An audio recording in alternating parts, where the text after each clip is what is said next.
Hey, everybody, welcome back to another episode of Connections and Happy New Year. It is the first podcast we are doing of the 2024 year.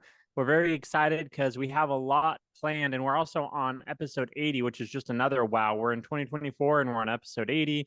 You're in your 60th year of life, and it's just a crazy year that's coming up with a lot of things that we're expecting to occur, whether that's professionally or in life or Yeah. in health.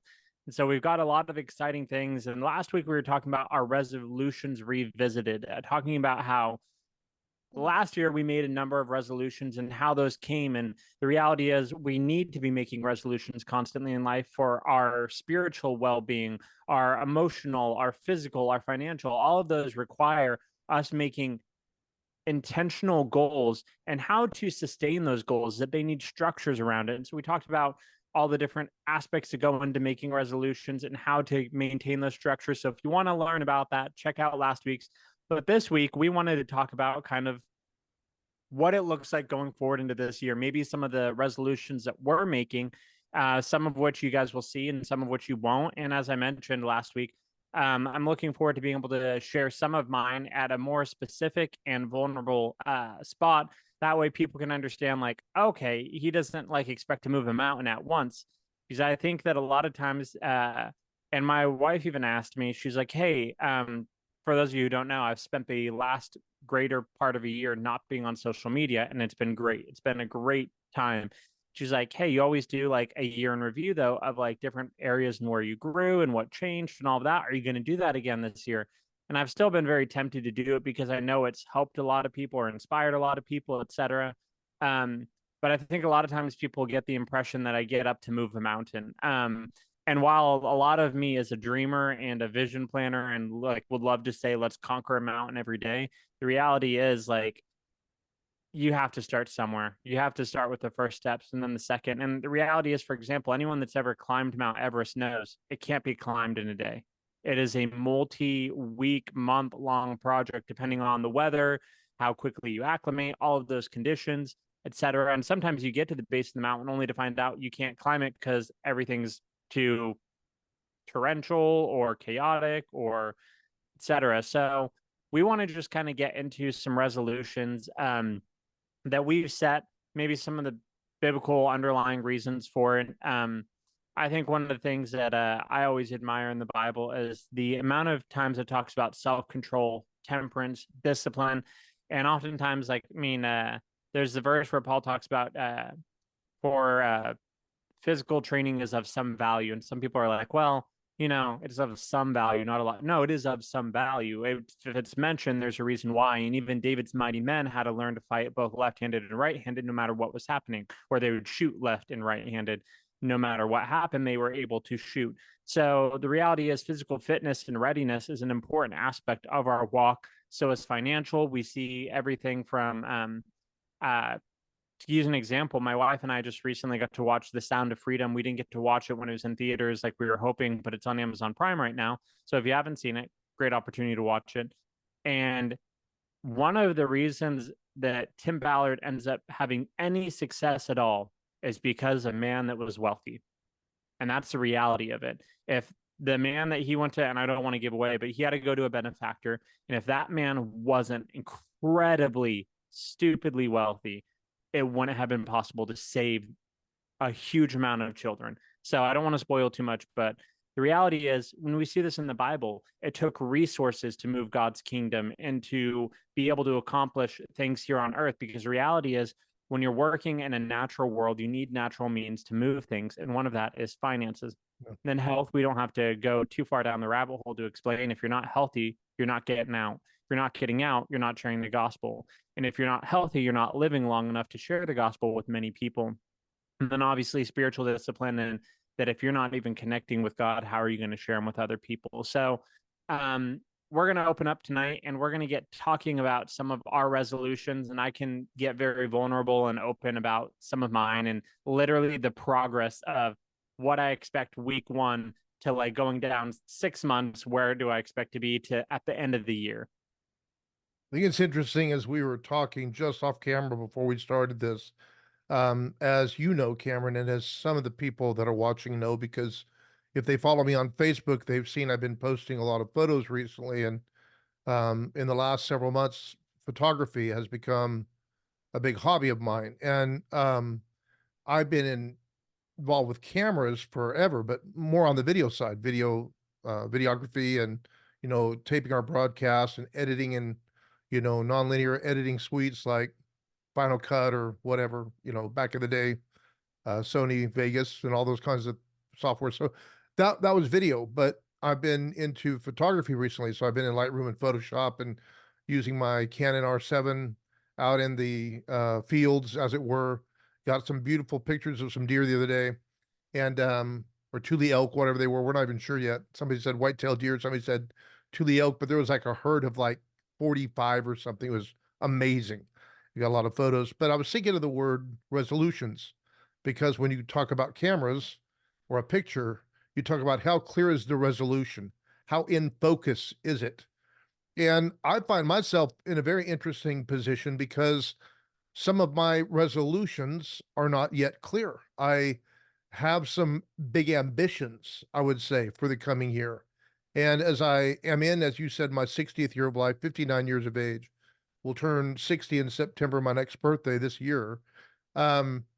I am entering into what statistics say is my most fruitful decade, ideally. Now, I'd prayed, and we've talked about this before, I pray that my 50s would be my most fruitful decade. In some ways, I think to date, they probably were, as far as sheer numbers of people reached and a variety of things I got to do. I did burn out a little bit. You can do so much. And I mean, maybe it'd be worth to talk sometime about the difference. And we probably have, versus, fruitfulness versus busyness. We probably have talked about that. But nevertheless, it was it was a year of industry for me. I was very busy. And so coming up on my 60s, or I should say my sixth decade of life, I want to very much be um, in touch with God's purpose for my life. But some things are not yet perfectly clear. Sunday, I taught along these lines because I love, as you know, teaching on New Year's resolutions. I love the New Year is my favorite thing to preach and teach on, which sounds crazy to some people because they would probably think, well, that's not a holiday. That's not, it's not like Christmas or Easter. But for me, it's just one of the things I love to touch on. And for some reason, my Bible program's going nuts on me here.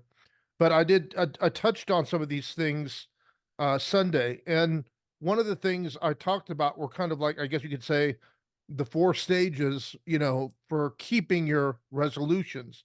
And I just put it in four simple ways. You got to decide, determine, declare, and do. And when I talked about decide, I'm not talking about decide what you're going to do. That has more to do with the determine point. But first of all, you've just got to decide, make a quality decision, something that holds you accountable that this year is going to be different. And obviously, that's kind of a broad decision.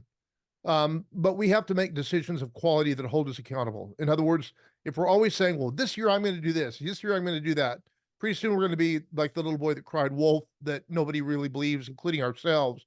And so we have to know what it is to make a quality decision, to be people of commitment, to be at a short-term or long-term goal. And I think ideally all of our goals should have both aspects, long-term goals, but metrics that help us in the meantime, to see that we're heading toward that goal, kind of like what you said about where you want to be in a month, 3 months, 6 months. And so, first of all, we have to decide, but it's very hard to decide specifically until you've determined what that's going to be. And I think it's a good idea for people to maybe have, several things they want to work on, but I think we can diffuse our energy too much if we don't have some limited focus. So, maybe for the year, that one thing for an individual is going to be finance. Somebody else is going to be, their weight. Somebody else is going to be spiritual discipline, or a combination of these that somehow relate to one another.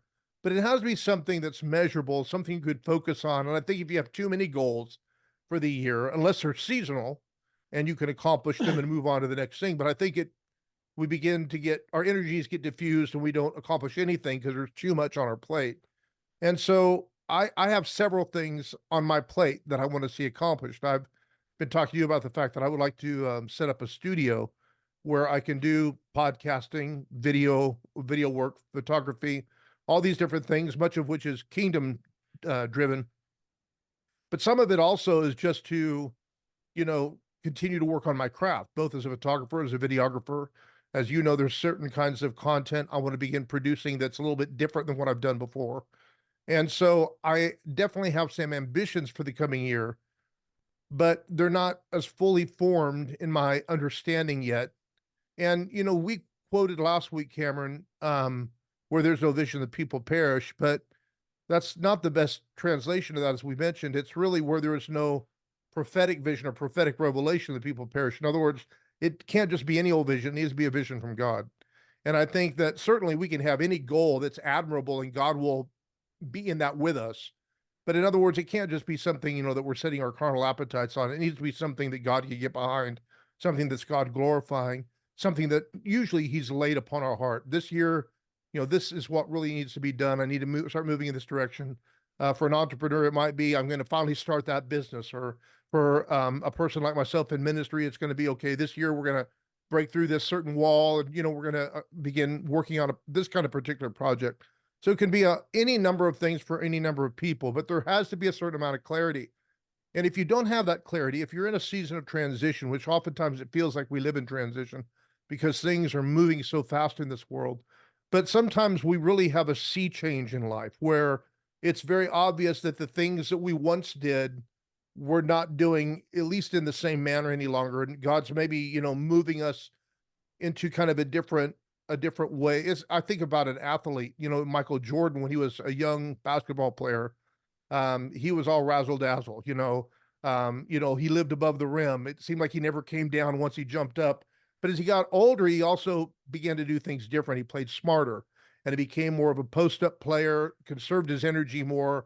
There was still some high flying, but not like the younger Michael. And so I'm saying that just to say that sometimes as we age or as seasons change in our life, things have to adjust. And so the goals change and things aren't the same. And sometimes we can even feel guilty because we don't have the same passions or we're not driven in the same way. And it's not that there's anything wrong with us necessarily. It's just sometimes we're beginning to encounter a change of season where God is pointing us in a little bit different direction. And if you've not been that way before, sometimes it can be a little bit unclear. And I think one of the dangers of a January 1 resolution is if we feel January 1 comes and goes and we haven't, hit the ground running, that the year's all gone. It's we wasted it. I've got to wait till next year. And that is a recipe for failure. And so it's not too late. I mean, there's plenty of January left, let alone 2024. But I do think that it would be worth it even if people just took the first month of the year and got clear, got that resolution clear so that they could see the picture distinctly of what God wants them to do. So that's my little two bits about the whole resolution thing, because I do think that sometimes we can kind of like ready, fire, aim on some of these things rather than getting a clarity from God that really helps us to focus our energies in the way they should go. Absolutely. And the reality is we're 3 days in and there's still 363 days left. For those of you who think I did my math wrong, it is a leap year. So there is an extra day, just so you're aware. So, I mean, you got an extra day already like that. So realistically, you still have 363 days. I mean, if you look at that mathematically, you haven't even missed 1%. I mean, take time, get your vision settled, get a pathway settled. I mean, think yourself clear, because the reality is, like, one of the best things you can do when starting out any venture or any process is think how you would do it, and then think further how you do it, and think further how you do it. And what I mean by that is, I'll use a terrible example, and then explain how it can be applied better later. But let's say you set out to make a burger. Like, you describe that process. Okay, I slap a burger on the grill, I put it in between two buns, and then there's my burger.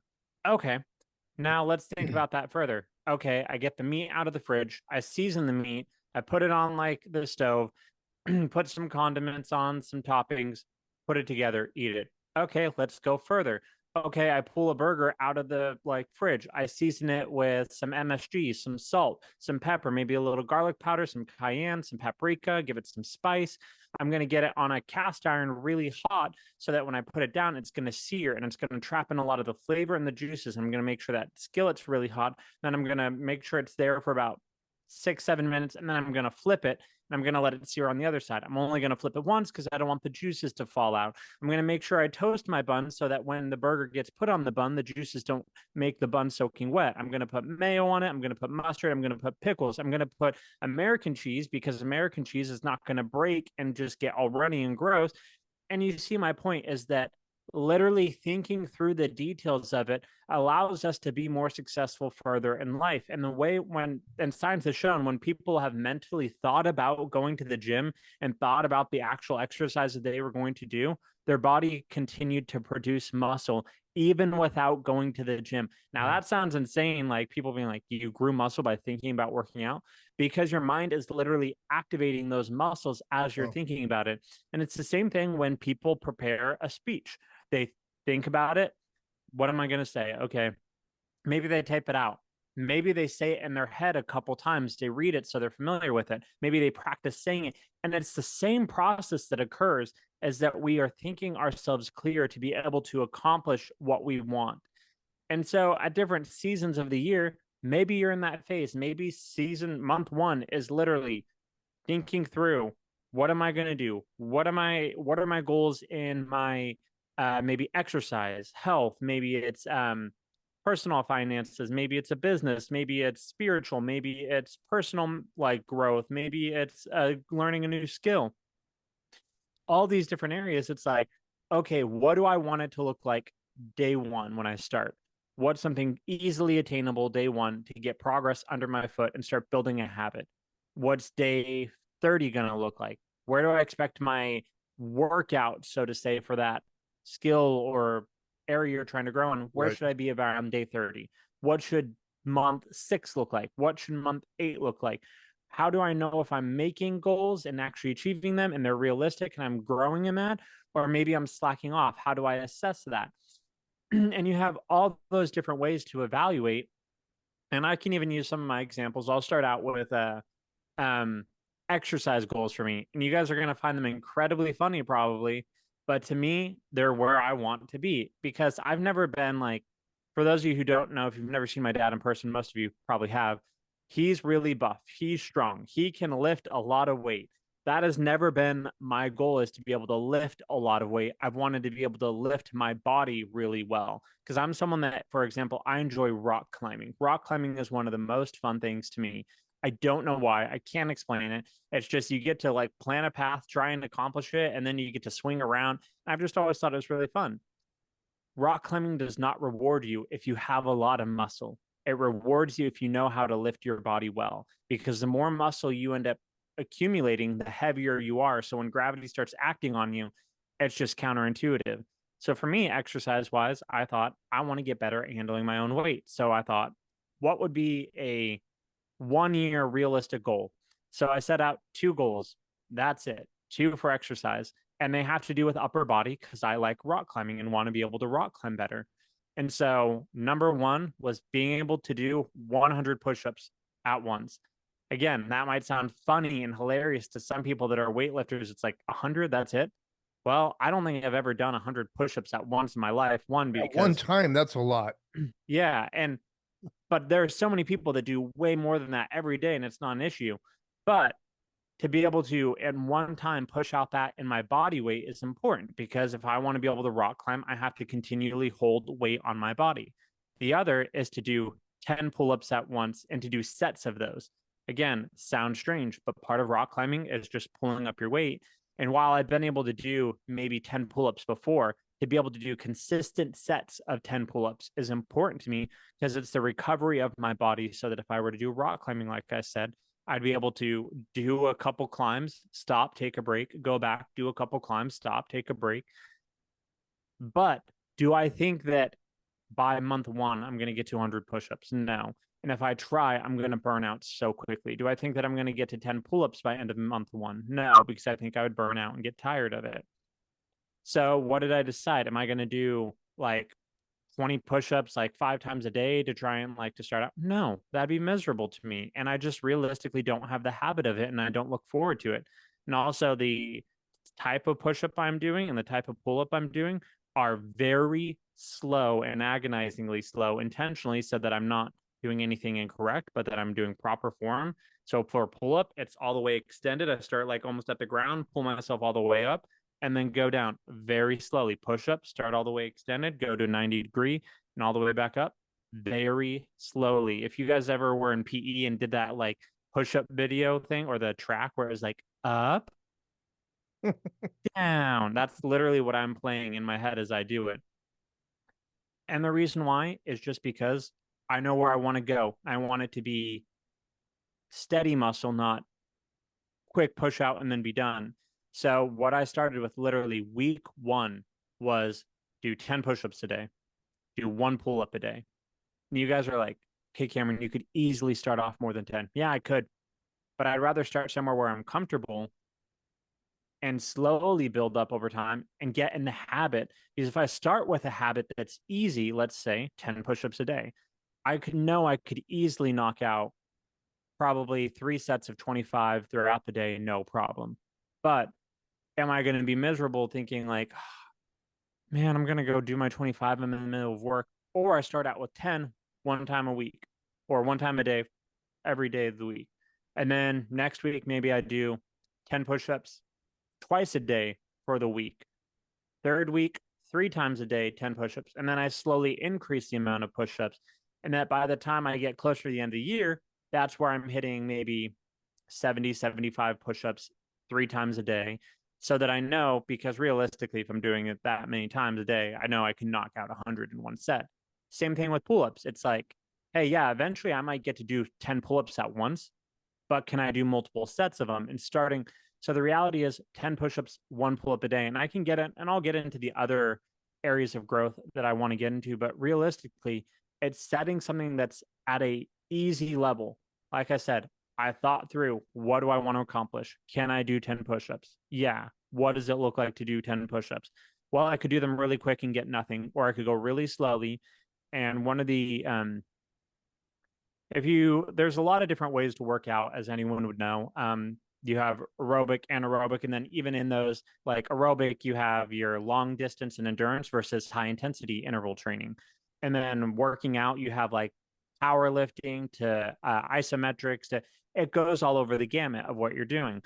For me, I wanted to focus on time under tension, which is another focus that some people do, because I want to be able to be more endurance, like I said, because I really want to be able to get back into rock climbing and do well with it. So I thought, hey, I had to start with, where do I want to go at the end of the year? Where do I want to start? And now find midpoints along the way. And so I spent a lot of time thinking through, what's that going to look like?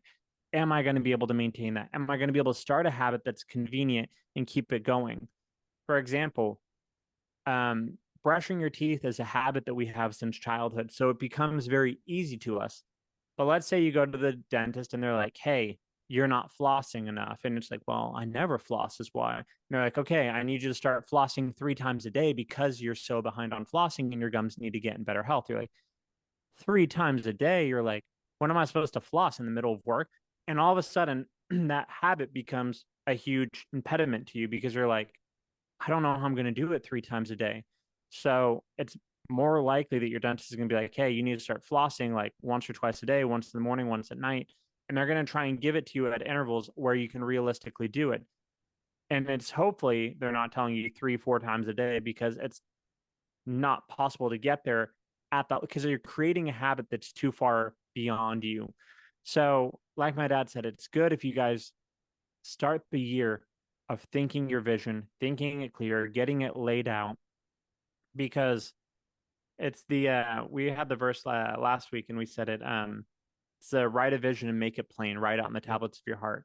Yeah. Because the reality is, if you think of a vision and you're like, man, that's really cool, and then don't go anywhere, there's a reason you have to write a plan, make it plain, write it on the top, because you have to internalize it. You have to think about it, rethink about it until it becomes an internalized process. For example, Joshua 1:8 says, this book of the law shall not depart from your mouth. Instead, meditate in it day and night, that you may observe to do according to all that is written in it. Then you will make your way prosperous, and you shall have great success. The reality is, we meditate, and then we internalize, and then the produce happens. The fruit is born. When we abide in Christ, fruit is born.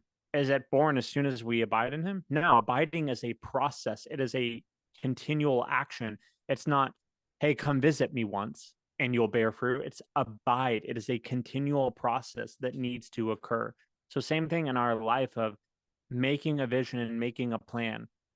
You eventually have to make that vision, make the plan, and internalize it if you want to see the fruit born. I like this idea we're talking about, taking a month or two or whatever time you need. I would call it the staging phase. And I get that from, I think that the term probably comes from uh, literally from staging, like in plays or movies. The same thing would be putting on a concert or any number of events where let's just take a movie. Let's say they're going to do a Western movie. Well, what do you have to do? Well, you have to create the staging. You have to create the old Western town or find a town that matches somewhat where we live. For some reason, they film a lot of commercials and movies. So maybe they'll put some fronts up on the stores to give an old Western look. And so they'll use an existing town, but they'll kind of dress it up like Western. And while they're building that, some of which might be quite elaborate, sometimes they've literally built towns in the middle of nowhere where there is no town, like when they did Hobbiton for the Lord of the Rings, that right? They created this imaginary world, which you can still go to, I guess, in New Zealand. It's like an amusement park now or whatever. And then while they're doing that, a screen play is ideally already been written. That's probably the first thing that happens. And then actors are being casted, and then they're learning their lines, and they're doing table sits and readings and so forth and so on, to where by the time they actually begin to produce the movie, months, if not years of work have already been going on, not to mention the hiring of a director and, casting director and finding out who your DP is going to be and all this other kind of stuff, that goes into that. And so what I'm saying is before the movie ever hits theater, it's probably lived with people for about 5 years. I'm talking about from the day the writer gets a concept and starts writing, sometimes longer than that. And sometimes, as we know, some scripts float around Hollywood and don't get made for years, if ever, right? So what I'm saying is a lot of planning goes into the execution. And so I think, and if you think about it, when a concert is done, they have to build staging sometimes if they don't use pre-existing staging. But even then, they have sets and elaborate things that they're building to put on that particular production. And that takes a lot longer than the actual concert. I think spiritually speaking about the life of John the Baptist, he was in the wilderness till the days of his appearing. And, he shows up after 30 years of age. He's 6 months older than Jesus. So he shows up, well after 30 years of age, somewhere in that time frame, having prepared his entire life for what, a year long, 6 month to a year long ministry, preparing the way for the master. And yet Jesus said there was no prophet born of a woman greater than that of John the Baptist. So the fact of the matter is his staging phase, the process of him becoming who he needed to be to perform, was a lot longer. And so again, if you're going to have a successful 2024, and if 2023 wasn't your staging time for that, then it's only stands to reason that you're going to need some time at the beginning of this year to not only determine, okay, what are my goals? And then you alluded to this earlier about, or at least I inferred it from what you were saying, that if you're going to like work out, or if you're going to develop a new project or start a new business, you've got to educate yourself. So like, I mean, you don't want to just go lift weights or, and again, you brought up a point about how do you want to get in shape? Because the best workout is the one that suits your end goal. Are you trying to get just strong? Then powerlifting is the way to go. Are you trying to, you know, get into hypertrophy, which is just, the muscle mass and all that kind of thing, like bodybuilders? Or do you want to be a long distance runner? These are vastly different kinds of exercise and workout plans and strategies, not to mention nutrition and weight. All these things are very much varied. So the idea, I'm just going to go get in shape. Well, how? For what? All of that has to be answered. So to say that I'm just going to go do 2024 well without a plan, without a staging phase, is not realistic. And so, and plus there's the whole getting the mind of God. Now, I think some things we can resolve without a lot of preparation that would just be good and godly to do. For example, one of the things, the way I said it to myself was, I would like to engage with the word every day for this year. Now, that does not mean reading a chapter in my Bible. That might mean listening to a podcast. I might even be meditating on some scriptures that I already know. That might be preparing for a message. It may not, but it just means that every day I have some opportunity to engage for the word, even if it's just taking a scripture and meditating on it through the day, or just reading a little bit my Bible before work, or however that works for me at a given time. Life is busy. We all know that. And to think that, we're going to sit down and read for an hour and pray for an hour is not realistic, really, for most people. One of the things I think that preachers do, Cameron, is they set the bar unrealistic for people that are in the workaday world. And they want them to attend every kind of church service and every extracurricular activity the church puts on and volunteer for everything and study your Bible and be a theologian. And that's just not practical for your average individual. If they can just, kind of stay consistent with their devotionals and keep their sanity while they're raising their kids and going to work, they're ahead of the curve. So I think, one of the things we have to do is be realistic, certainly be focused, understand what we're doing. One of the things I'm spending a lot of time doing right now, um, both in regard to videography as well as photography, I am consuming content, hours and hours a day. Even though I work full time, I drive a lot. And so I can listen to a lot of information on, everything from, aperture and shutter speeds and, all this kind of thing, and proper lighting techniques. And a lot of this stuff I've known limitedly, but I'm getting into the weeds with it now so that I can do things, ideally, I hope, on a professional level. My goal ultimately is to actually become a professional photographer. I don't mean like all my income comes from that, but generate some income from it. And I think that's a good goal because it goes beyond just what am I going to say? It goes beyond the enthusiast level. And for me to really get into anything, I need a level of commitment to it. I need to have a lofty goal. I need something that will take a lot of work to get there. And because, to be honest, if it doesn't matter that much to me, it ain't going to matter that much to me. And so I don't know if other people are wired that way or not, but I think if we're going to pursue anything, particularly give any significant time to it, it ought to be pretty important to us, and it ought to be worth investing time for preparation. Absolutely. And the reality is, like, if you want to be better at someone in a specific field, spend 5, 10, 15 minutes, especially if it's a passion of yours. If you spend 5, 10, 15 minutes a day, really spend those 15 minutes a day, 5 to 10, 15 minutes Yeah. learning, you're going to start outpacing people because you're going to have spent hours in it. And the reality is, a lot of people don't end up spending a lot of time in different fields. They learn it and they're done. But the difference that separates the top echelon of people to the bottom is how regularly do they continue to focus on growth? Because a lot of times we feel like we attain the knowledge that we need and we're done. We've hit that ceiling and we're good. But I think anyone that's honest with themselves or has been passionate in a certain field and started off wanting to learn everything about it, you start off in this, and they create like these bell curves for it where it shows like you start off and you realize you know nothing. And then you start learning and you feel like you've learned everything. And then as you get a little further, you realize how much you don't know. And it takes a long time before you get back to that curve at the top where you're like, okay, I do know a lot. And it's not because this first one's arrogance. The second mountain is confidence. And there's that humility valley in the middle. And the Yeah. reality is, anyone that's been a Christian for a long time and decided, hey, I want to learn a lot about the Bible, and you think you start knowing a lot and learning a lot, and then all of a sudden you realize you know nothing. And that's, to me, that's one of the beautiful things about learning, is that there's so much to learn and you can keep learning. And so for me, I've shared on here before, I hate reading. I hate it. I hate it. I hate it. I really should change my speaking about it because I know the power of like Good. your words, and I know like psychologically and even biblically, but I'd say this not to be negative about it, but to show the reality of how I'm dispositionally driven, so that anyone else out there that's like, well, you're saying to read.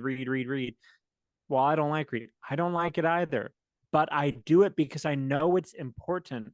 And for example, I have on my resolution list, and it's going to sound funny again, is because I do ministry all the time, and my resolution is to read 12 books of the Bible this year. And people are like, I could do that in like a month. I could do that in 2 months. Like, give me John, Jude, like, and you just like go the like first, second, third John, Jude, like pick out the short ones. But for me, even if I did that, I would still want to spend 1 month per book. And the reason why is I was talking to my wife tonight. We were going on a walk, and I was like, I hate Bible in a year plans. I do not like them. And the reality of why is that I have done Bible in a year plans, and then I'm talking to someone later and they're mentioning something out of the Bible. And I'm like, that's the Bible. And like, I'm having a hard time because I don't remember, because I'm not retaining it, because I'm trying to get through the day. Right. But for me, it is very uncharacteristic that I read something and I forget it if I'm reading at my pace. I have a very high comprehension and retention level when I read at my pace, but I'm a very slow reader. I've always had a high reading level in school, but a very slow reading speed. And it kind of was very frustrating. And I remember when I was in college, I had a professor that asked me to read something, and I was like, he was like, how'd you guys do? And I'm like, it took me 4 hours to read it. And he's like, that's good. And I'm like, it's good. He's like, man, it takes me about 4 hours. And he's one of the smartest professors I had. And he's like, the reality is, he's like, we don't read how we really were meant to read. We read to finish the assignment, not read so that we can teach it. And he's like, when you read, you should read to teach it. And he's like, so it should take you that long. And I'm like, well, that's not encouraging.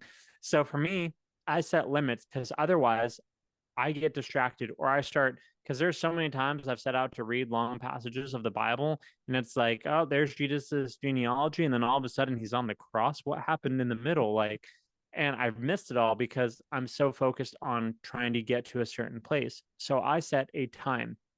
For me, like I said, I have 12 books for the whole year, 12 books of the Bible, which is nothing. And I like that it's nothing because I can spend more time in it. If there's a certain part that I get to in Matthew, for example, I'm going to do the four Gospels because I like going through them consistently, because it is the life of Jesus. Going through Matthew right now, if there's something that hits me that's unique that I haven't thought about, I can spend a week in that small few verses and digging deeper, seeing what commentary has to say, just meditating on it, and then continuing on with the rest of Matthew for the rest of the month. And I don't have to worry about it. Same thing for my goal for secular books, or I say secular, but they're leadership or mindset types of books. I have my goal set for 4 books, because I'm going to do 5 minutes a day. And to me, that's enough. So 5 minutes in my Bible, 5 minutes in a book. And that doesn't mean I'm not consuming other content to learn and grow, because as I've shared many times, my favorite form of content is video content, because I've always been someone, you put me in a lecture hall and I'm just in the room watching and like somewhat listening, I absorb it and I just remember it. And so for me, one of the best ways for me to learn is by watching someone talk about something. That's why I love video podcasts like we're doing now, is because I'll watch the people talk and interact and I retain it. And I would encourage you guys also, if you're taking this month to examine your goals and set them out, find out which way you learn best, find out which way you exercise best, find which way you lose weight best, find which way you build your skills best, find out how to cater to your strengths. Don't listen to how everyone else says, because I mean, there's a lot of people and they're very well intended to tell you how to grow, how to work out, how to eat, and for example, if you've ever set out to start a diet plan or set out a workout routine, you'll see a million diet plans and how to do it. You'll see keto, you'll see gluten-free, you'll see low calorie. Oh, get them balloons. You'll get all these different options for what type of diets, paleo, carnivore, like etc. What works best for you? What's sustainable for you? The reality is most people are not able to sustain a carnivore diet. That's just all meat. It's very difficult to do. So a lot of people aren't going to do it. A lot of people can't sustain a vegan diet, so they're not going to do it. What I found that I can sustain fairly easily is a low carb diet. Does it make me a little sad? Yeah. But once I get back down to my weight where I should be, I know that I can introduce carbs in small amounts and be fine, and it doesn't kill me. What the issue is when I break habit after a while and I'm just like, well, this is a season of this, and I don't get back to it. It's like, that's where I run into issues. So find out what's sustainable for you. Like I said, I love watching video more than I like reading. So yeah, I'm going to still set reading because I think reading is essential for us because there's something that happens different in our mind when we're reading. And as we read intently versus watching something, our attention span grows better when we read intently. We pick up things in the nuance of words and the language in reading.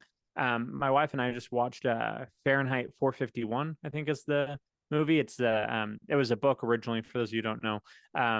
But we were just rewatching the movie. They had like a newer one with Michael B. Jordan and everything. But I love that book and that movie because it talks about it's a very dystopic universe movie where in the future they started getting rid of all books and they're trying to dumb down the language. And the reality is people are having a hard time when they come across a book actually reading because they're not meant to focus. The words are so thick and heavy to them that it just goes through their minds. So when we stop and slow ourselves to read and digest words and meaning, there's a greater sense of learning that happens there. So all that to say is set things at your pace and set yourself up for victory in these goals. I have some other goals I can share in a little bit, but I just can't emphasize enough of taking that time to build your foundation, setting out realistic action plans, and setting yourself up for victory because there's so many voices out there telling you how to do something. But the reality is you probably have learned by now at the age you are how you learn best, what you enjoy most. And they always call there's all these different channels on the internet about like food hacks, life hacks, etc. Realistically, you can hack your own body and your own mind and realize this is what I have done well in life and how I've learned well, how I've maintained health better. And so just hack your own life and realize, okay, this is what I can do to set myself up for success. Yeah, one of the things, several things you mentioned I want to touch on. Number one, I will say this about reading, though. Reading, you're right. It does things to the brain and engages us in ways that video can't match. Now, video, like you said, I'm a better video learner than I'm not going to read a manual. If you give me a user manual, it's going in the trash. So I want to learn video. But when it comes to engaging other kinds of learning, or, for example, reading a novel or historical biography or anything like that, and or if you just want to enjoy a story, reading is far more superior in many ways because it engages our imagination.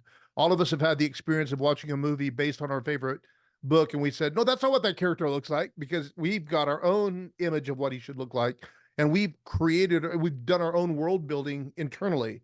And that imaginative process is so important. So I've had people say, well, what good is the imagination? Well, that's where inventions come from. Way back when Star Trek was a thing, we had the communicator, we had the computer, and we had all these things, the transporter beam, which we haven't figured out yet.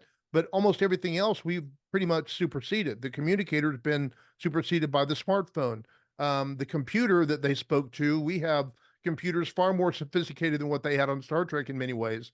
Of course, we don't have the holodeck, or we can't transport people, but again, somebody had to imagine that stuff. I think in Disneyland they don't call them engineers; they call them Imagineers.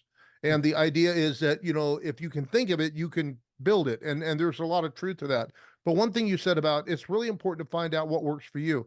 For example, even in a hobby, you can watch somebody on YouTube, tearing up the dirt with a dirt bike, and you think it's so cool and everything. But it might be a better idea to rent a dirt bike for the weekend and find out, do you really even like doing this before you buy one? And now you're financially committed to something that you find out you don't even like. I watch a lot of off-roading things, or used to. I don't so much now because I do like to off-road. But, I wouldn't buy a Jeep unless I was pretty sure that I like to off-road, right? So, and same thing could be true of, committing to a particular kind of exercise when you find out that physiologically your body does not really well respond to that. A lot of people think that, well, enough hard work, I can look like Mr. Universe. Not necessarily. A lot of that comes down to genetics. Not everybody has the genetics to build large muscles like a bodybuilder does, but you can certainly be fit. And so you have to be realistic, not only about what will work for you, but what do you enjoy doing? I mean, I don't want to do any form of exercise that I hate. And so that's why I tend toward weightlifting. I've done it all my life. I know what I'm doing, and I enjoy the progress. I don't enjoy the nutrition side as much, but it's still necessary if I'm going to sustain a healthy lifestyle. So yeah, find out what works for you. And then one thing that I want to say about the learning thing, you said about, find out how you learn. And there's something very important here. And I would encourage everybody, I hope everyone's resolutions for the year involve developing, understanding, learning, growing in that way. No matter what they are, I hope it includes, learning a new skill or attaining knowledge, being a reader, whatever. I hope somehow that is involved in the process. One of the things, Cameron, that bothers me a lot as a professor, I'm in 6 days, I'm going to be starting a class at Summit Bible College. I'll be teaching once again on communicating the Word of God. Now, I've taught apologetics, I've taught counseling courses, I've taught Old Testament survey, I've taught so many different courses there at Summit, apologetics being the primary course most people know me from. But my favorite course to teach that I've done for several years now is communicating the Word of God. And I'm a lifelong communicator in various forms of media. And so whether it's writing or preaching and teaching, traveling and doing that, planning churches, online broadcasting, podcasting, I've done all this kind of stuff. And one of the things that bothers me on an academic level when I'm teaching is that people are more concerned about a grade than they are about learning. People will come to the Bible college and the first thing they want to know is it accredited? That should not be the first thing you want to know about a class you're going to take. You should want to be far more concerned about the content. Is this going to benefit me? Am I going to learn? Does the teacher know what he's talking about? Again, how rich is the content? What am I going to learn? Is this going to be applicable for my life? Um, you know, Professionals are not made through accreditation. Professionals are made through knowledge, experience, and skill. I think it was better in the days when we had to do apprenticeships, frankly, because today you can spend, 40,000 a semester on education that will teach you how to run the Slurpee machine at the local mall. And we all know that. It's one of the big failures of education. This one size fits all. We're going to, teach. Certainly we all need to know reading, writing, and arithmetic. But after that, it needs to be pretty personalized. You need to kind of get a vision for your life, what you're going to do. But what we need to be concerned about is actually developing, learning, growing, not worried about, some kind of mark on, and here I am with all these things on the wall behind me. But really, to be honest with you, those are indicators of what I've learned. They are not, the value is not in them. The value is in here. I don't know why these things keep happening. Do you have any idea why that's doing that?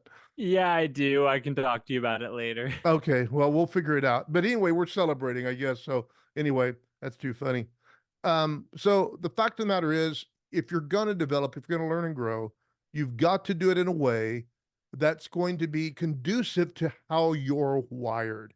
And if you're doing that just simply because, well, they say I need to know this or whatever, you need to ask yourself, why are you doing that? What's behind that? What's motivating you to want to, invest so much time and energy in a given thing that maybe it's not even your thing? You're just learning it because, again, of some kind of external expectations being placed upon you. Life's too short for that, man. I mean, don't follow the crowd. Find out from God what it is you're called to do, because that's what you're going to be wired to do. That's where you're going to find fulfillment. And so you need to invest yourself in that direction. I mean, like I said, 60th year of life, and I'm very concerned about staying very focused on the things that God is calling me to and that I enjoy. And frankly, a lot of times our calling is found in our enjoyments. And one of the things, Cameron, that I've shared on this before, but I think it's very crucial for people to understand this, that a lot of times our appetites, our hungers, our passions are trying to nudge us. They're trying to give us hints into, maybe the area of our giftedness, which speaks to our calling. And I found this to be true, that as my appetites and desires have changed from time to time, and for example, certain influencers appeal to me, oftentimes God is using those voices to prepare me for a coming season of service and ministry. As what, a couple decades back, I got really hungry about learning about apologetics and how to rationally defend the faith and biblical worldview and things like that. And God brought all these mentors in my life, the John Lennoxes and I could go on and talk about, the various voices and books that I read, scores and scores, hundreds and hundreds and hundreds of pages along those lines to help develop myself, so that when the day came and I ended up stepping into that role of teaching apologetics, I was well equipped to do so. And so I found my appetites leaning me that way. And I sensed the need for it. I could talk about all day why this was important to learn. And the interesting thing is I found that at times I've weaved in and out of certain things depending on utility. Does God using me like that now? And sometimes we'll just burn out because we have natural limitations and we can only take so much of a given thing.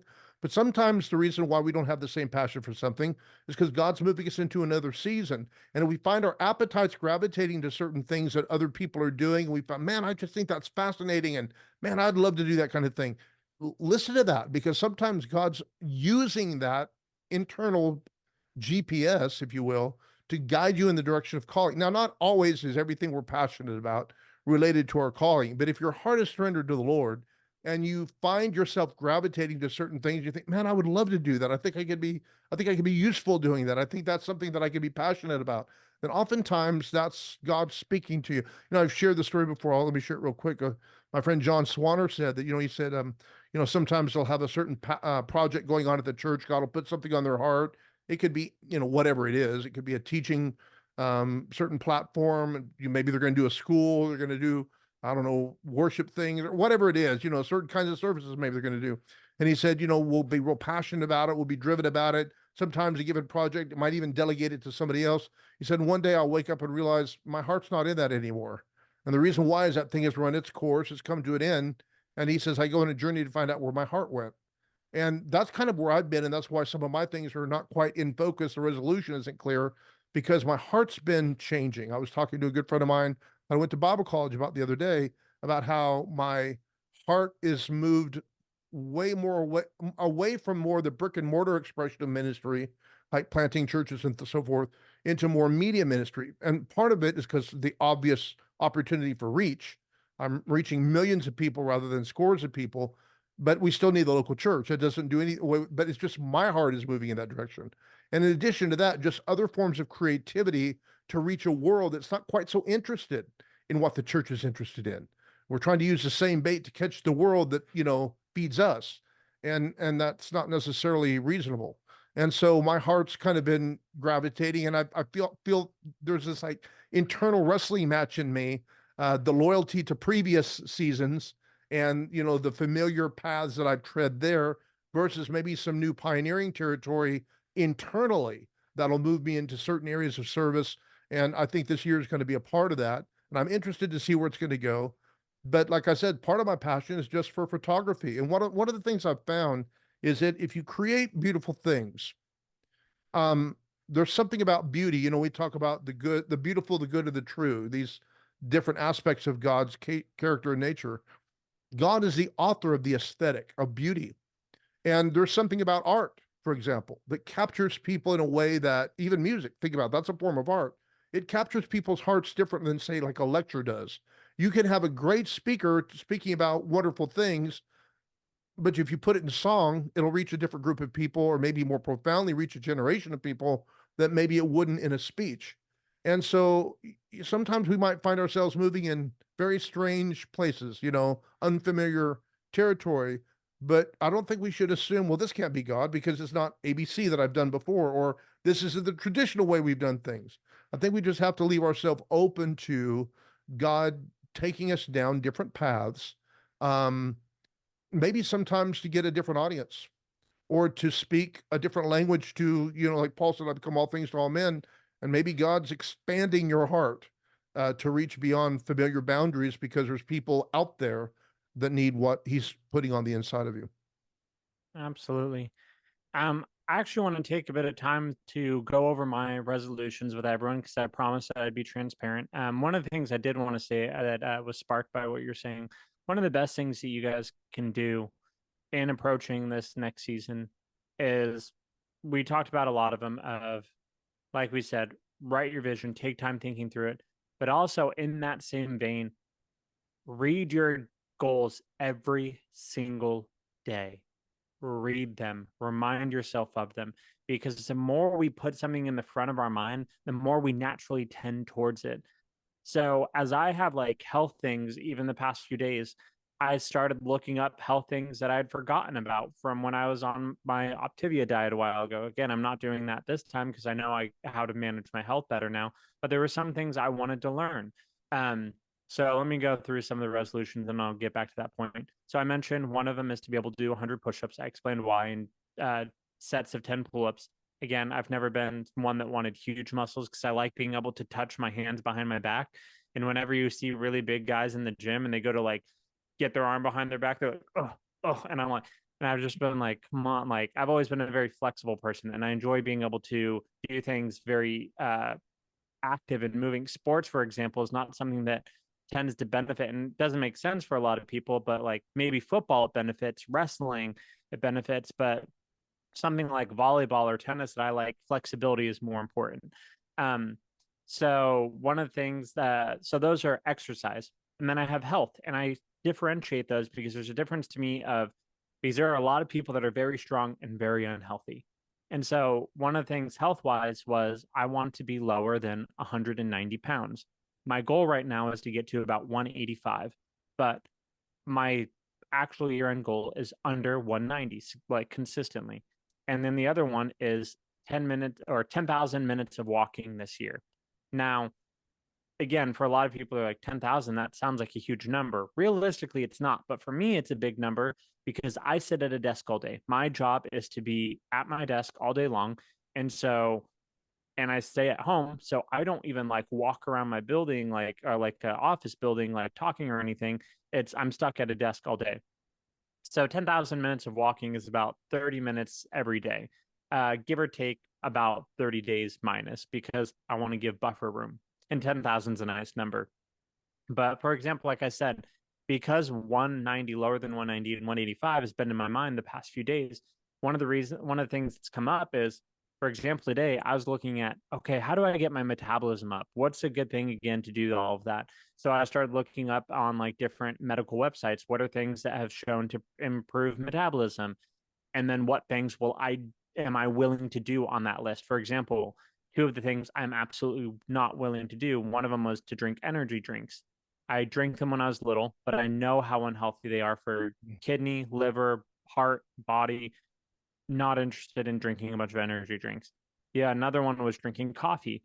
I still have taste buds in my mouth. I'm not going to drink coffee.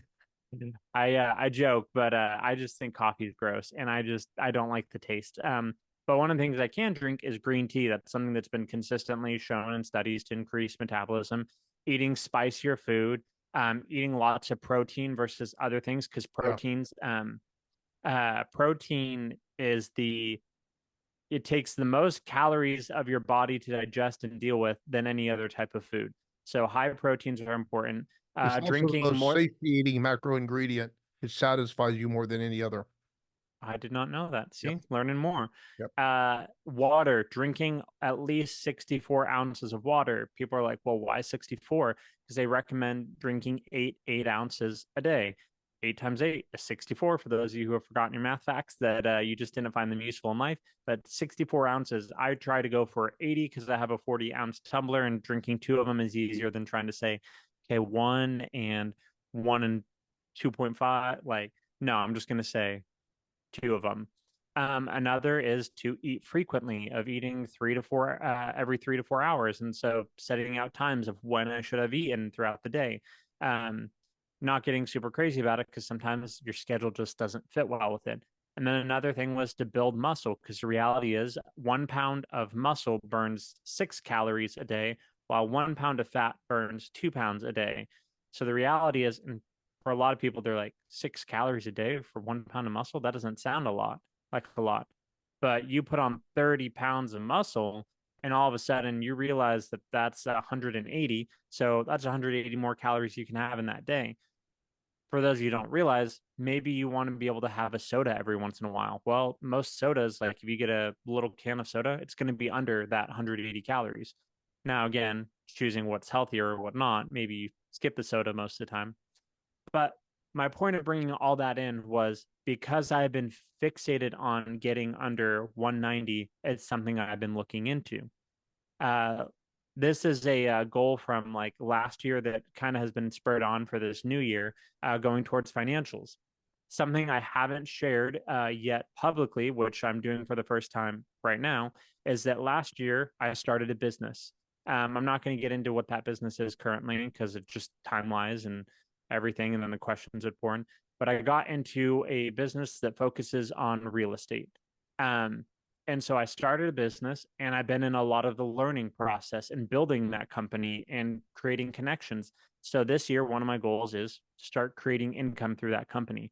For a lot of people, that's a very small goal. Not really when you're looking at real estate and what real estate involves and the time and commitment and everything. So just to start producing income for the company. Another one is my wife and I are buying a house this year in June, and we need to have a down payment. Well, one of the things about starting a business is I sank a lot of money into starting that business for training, for starting the company, different resources, etc. And so the money that I had put on for a down payment, we used a lot of that for the business. And so now it's trying to save up for a down payment for the house, which we're in plenty of position to do so.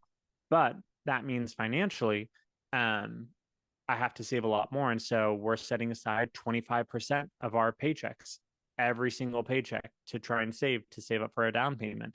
So it's being disciplined financially. So one of my goals there is build up a down payment for the house. That requires saving 25% every paycheck. One of the other goals is every year I want to increase how much I'm giving in tithes and offerings into the kingdom. I'm not going to say the percentage because for me, I don't want it to be a number of, hey, look at me, because it's between me and God. But I do want to state that one of my goals is that every year I'm increasing the percentage of what I give. And that was inspired by Rick Warren. For those of you who don't know, Rick Warren wrote The Purpose Driven Life, Purpose Driven Church, very successful book. And he's talked about how he believes the reason it was so successful is because God knew how he would deal with the money. Rick Warren has shared now, and I'll use him as the example because he's inspired it and where he is now, that he gives over 98% of his income away every year. Now, I think that's incredible. And what he said was every year, I wanted to increase it a little bit more. And the reality of I know is you don't become generous just because you become rich. You are generous and you stay generous when you are rich. The people that are miserly stay miserly. The people that are generous stay generous. And I want to be a man known for generosity and giving into the kingdom of God. I shared my spiritual goal of 12 books of the Bible, heavily focused over the months, complete 4 books. One for skill is I want to grow in my video production skills. Now, that sounds very vague, but it's not. I mean that I will actually want to grow in producing videos and the content behind it. Part of that is that my church is working on going towards doing a lot more with media. We want to do a lot more with media. And so because of that, I'm going to have to grow in the actual production of videos, the skills in that. And one of the things I realized recently, because I've had to produce a number of videos for a memorial service we had for my wife's grandfather, and then for a video we had at church, I realized how much I had forgotten and how rusty I was. So there were some good basic projects to get back into. But the nice thing about it is that it's a skill that is used to glorify God, to help family members, and yeah, maybe someday make money. But to me, it's been an awesome opportunity to minister to people. I've had so many people come up to me saying what a blessing it was at the memorial service that I put those videos together and how much it touched them, or that I was able to make the video for the church. And so it's a skill that I'm interested in and can grow in a lot of ways. And then the last thing I have on my list is one fun thing a day. Now, that sounds strange, but the reason why is in this last month or two, in like November, December, maybe even October, I had been so obsessive about trying to get my business up and going, about learning constantly, about trying to grow in video skills, about all these different things that a lot of other areas in my life took a back seat. And I realized I was not having any fun. And so I think this is something that every single one of you should put in your resolution, is to do one fun thing a day. Because the reality is you're going to get to the end of the day and your end of your week, end of your month, end of your year, and you say, what was that year even for? What did I did all this stuff, but I was miserable. So make time for fun. Make time to do something that's enjoyable.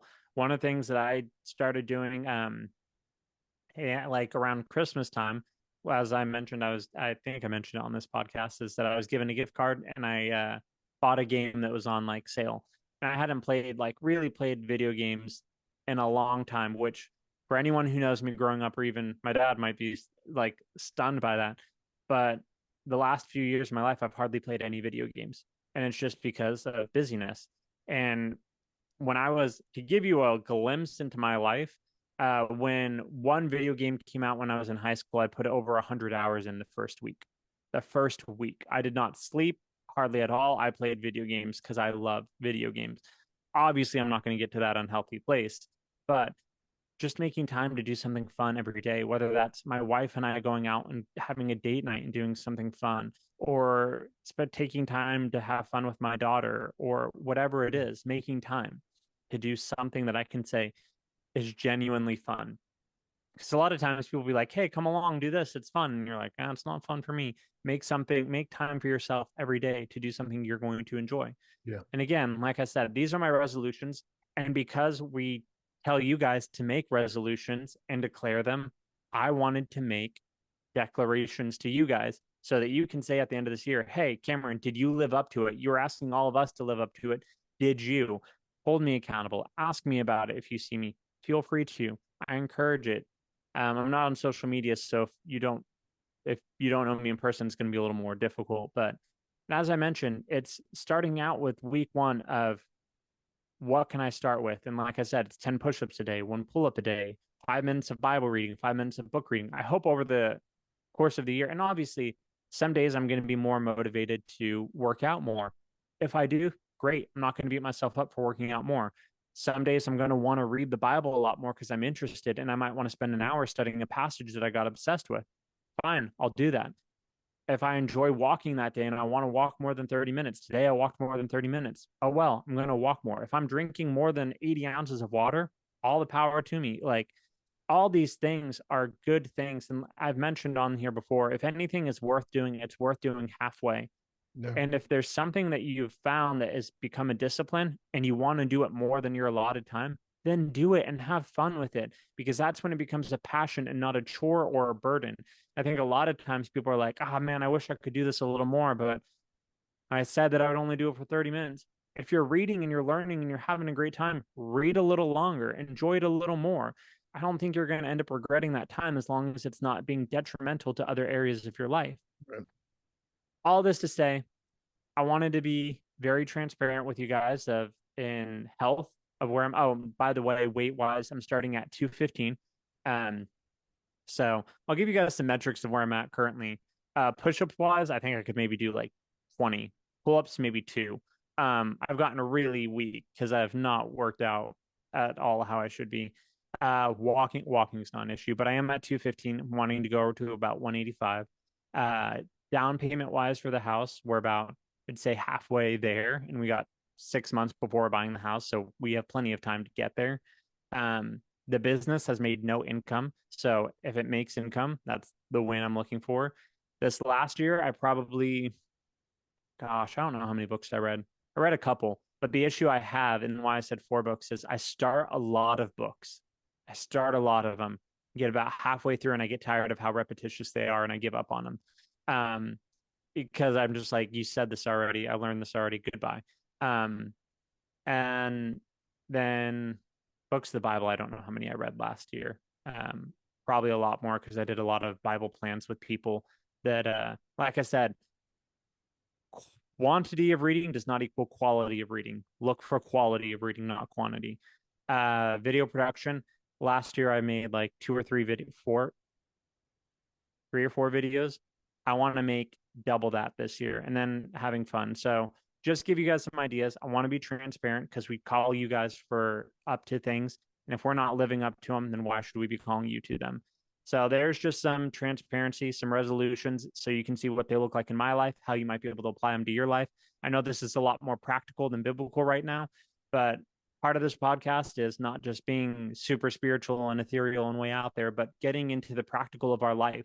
As we've talked about, one of the things we love about this podcast is being able to talk about nuance, how we do it in our lives, how you can apply it, how you don't have to take exactly what I'm doing, but you can modify ideas that you're inspired by and apply it to your life. Yeah, and my goals are very similar to what they were last year.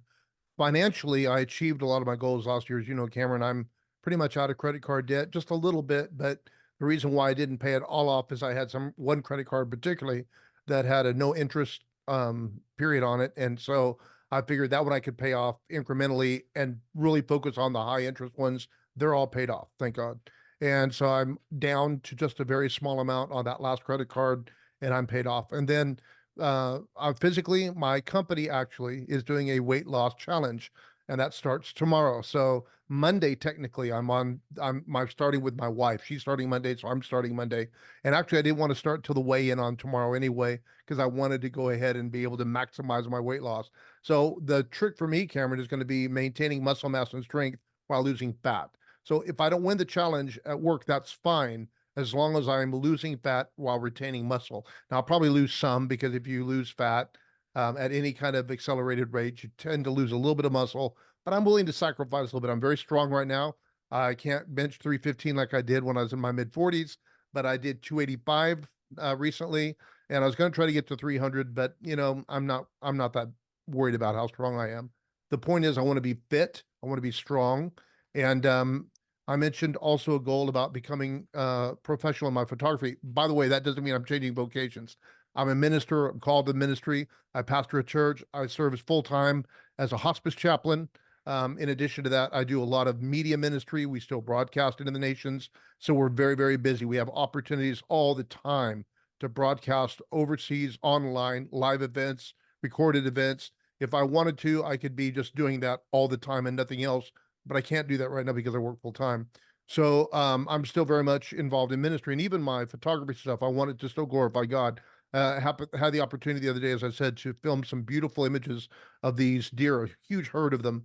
And my goal is to make some can. In fact, people, as I posted some, they said, you should have those on your wall. And I said, well, as a matter of fact, I'm going to make some prints, and I'm hoping to put some scripture on some and make them available for sale. One of the things I want to do is develop a creative website for my creative enterprises, including not just the media ministry stuff, but the photography stuff, and be able to sell prints. So that's my goal. When I say professional, I mean making money with it. And that money can help me not only buy more equipment, but it can help support what we're doing in the nations. And so one great goal that I have this coming year, I don't know how I'm going to do it yet, but I want to set a family free from slavery. Now, that might sound funny to people thinking, what? We don't have slavery anymore. Well, actually, there's more slavery in the world now than there ever has been in the history of humankind. And particularly the slavery I'm talking about is in Pakistan. There are many people that are indentured servants trying to pay off a debt that they will never pay off. It might have started off like $100 debt, and they've been working as a family for 35 years in brick kilns trying to pay off that debt. And I have one particular friend who's involved with this overseas, with the same people that I'm involved with overseas, and they've set scores of families free. And not only do they set them free, but they work with people that are on the ground over there who help give them a trade and give them a fresh start in life. And it's my goal to see a family set free just out of my own personal income, and those that want to maybe join with me, in supporting that goal. I don't think I'm going to do a GoFundMe, but I may, through the ministry, say, hey, if you want to set a family free, donate 100% plus what I'm going to give in addition to that 100% will go towards setting a family free. So I don't know exactly how I'm going to launch that yet. It'd be wonderful to see that happen in the year. One of the things I'm interested around Christmas time in doing is, instead of getting gifts from people, is putting money towards something like that. And wouldn't that be a wonderful goal? Every Christmas, set a family free. I can't think of a better way of celebrating the birth of Jesus than setting the captives free. And so I don't know how it's going to play out, but that would be a goal of mine. And that is not a pie in the sky goal. That's something that's very practically possible, because sometimes these people don't owe that much, but they have no means whatsoever themselves to get out of debt. So I would love to head up an effort to set a family free this year. And so that's just a handful of my goals, in addition to engaging with the Word of God on a daily basis. So that's just a handful of my goals. Some of them, as you said, Cameron, are just fun goals, personal interest goals. The photography thing, got a new lens here. I keep playing with it. But the photography thing is as much a hobby as it is a ministry, but yet I find that it's reaching a lot of people and people enjoy it. And so why not use it for the glory of God while I'm learning? I believe this is something God's got me doing. But again, the fitness thing I think is important, because as we age, if we're going to finish our course with joy and our course not finish us, we need to be in good shape. If you've ever been in full-time ministry, you know that health is a huge factor. It's very demanding, oftentimes very sedentary. So you need to be very intentional about your health goals. So that's a handful of mine. And we're putting it out there, as Cameron said, so that we're accountable to you. And I'm sure we'll be asking one another, hey, how you doing with that? But periodically, maybe we'll give you updates. And hopefully you'll be able to see the updates as we physically change over the course of the next several months. So anyway, I think that's pretty much our show tonight, Cameron. Do you have anything else to add? No, I think that's it. I think one of the other goals that we have together mutually is the increasing quality and Yeah. production of this podcast. Yep. And we hope to in this year, because we mentioned last year how we were gearing towards it, and we thought we'd move a lot faster, and then we realized there's a lot we didn't know about it. And again, as we mentioned, as you go into something, you realize like, yeah, I know a lot about it, and then you're like, oh no, I don't, and you got to test all these different things, look Right. into all these things. So we're in that process, but from your set of what you look forward to doing of lighting, Yeah. background, all of that, and even me for like, I'm excited when we move into our house, I'll have an office, and so I'll actually, you guys won't see my living room, you'll be able to see a setup. So quality, all of that content we're looking to improve. So that's one thing I did want to mention. But I think other than that, if you don't have anything else, I can close this out in prayer. Yeah. Just close us in prayer.